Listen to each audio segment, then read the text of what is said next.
G'day, I'm Andrew Marshall with the Northern Australia Climate Program at the University of Southern Queensland, and this is a short summary of the Bureau of Meteorology's climate outlook for the northern half of Western Australia for the weeks and months ahead, issued on the 26th of September 2024.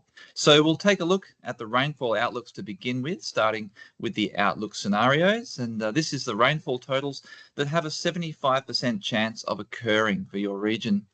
Looking ahead to the 3 months from October to December, as we move into the wet season for Northern Australia, we're seeing a 75% chance of up to about 10 millimetres of rain for much of the Gascoyne, up to about 25 millimetres or so for parts of the Pilbara, around 100 millimetres for southern parts of the Kimberley, and around 200 millimetres or so for northern Kimberley regions. And if you'd like to drill a little deeper into the forecast, you can use this magnifying glass feature where you can specify a location, and a little box appears which breaks the forecast down into the chance of different rainfall amounts occurring. And this will give you an idea of how conditions are likely to be compared to the historical median. Just ask your local climate mate to go through this with you in more detail. And now taking a quick look at the Bureau's outlook for the northern rainfall onset, issued on the 29th of August. This is the last issue of the northern rainfall onset forecast for the coming wet season, and much of Western Australia has a 60 to 70% chance of a later than usual onset.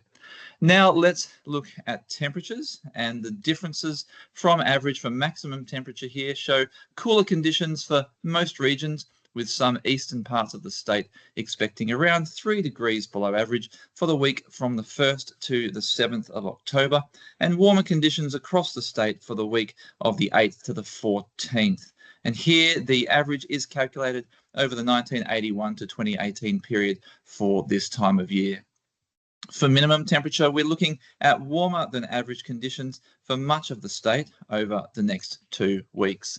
And now looking at the chance of extremes map for the 3 months from October to December, we're seeing an elevated chance of unusually warm days and nights across most of the state. And by unusually warm, we mean the highest 20% of historical temperature records for this time of year based on the 1981 to 2018 period. Now, these long-range forecasts are influenced by several climate factors. So let's have a quick look at the latest climate driver update from the Bureau. And the El Nino Southern Oscillation is currently neutral, with 3 of the 7 climate models that the Bureau surveys suggesting the possibility of La Nina conditions from October. The remaining 3 are in the neutral range, but close to the La Nina threshold. And if La Nina does develop in the coming months, it's likely to be relatively weak and short-lived. Remember that signs of La Nina are most relevant to the climate of the tropical Pacific region, and that the long-range forecast for Australian rainfall and temperature provide better guidance for local climate.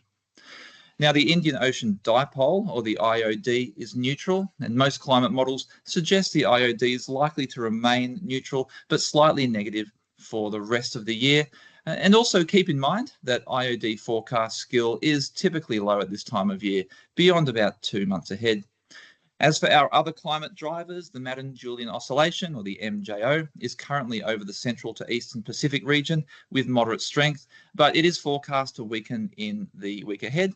And finally, the Southern Annular Mode, or the SAM, is forecast to be negative over the next week before returning to neutral in early October.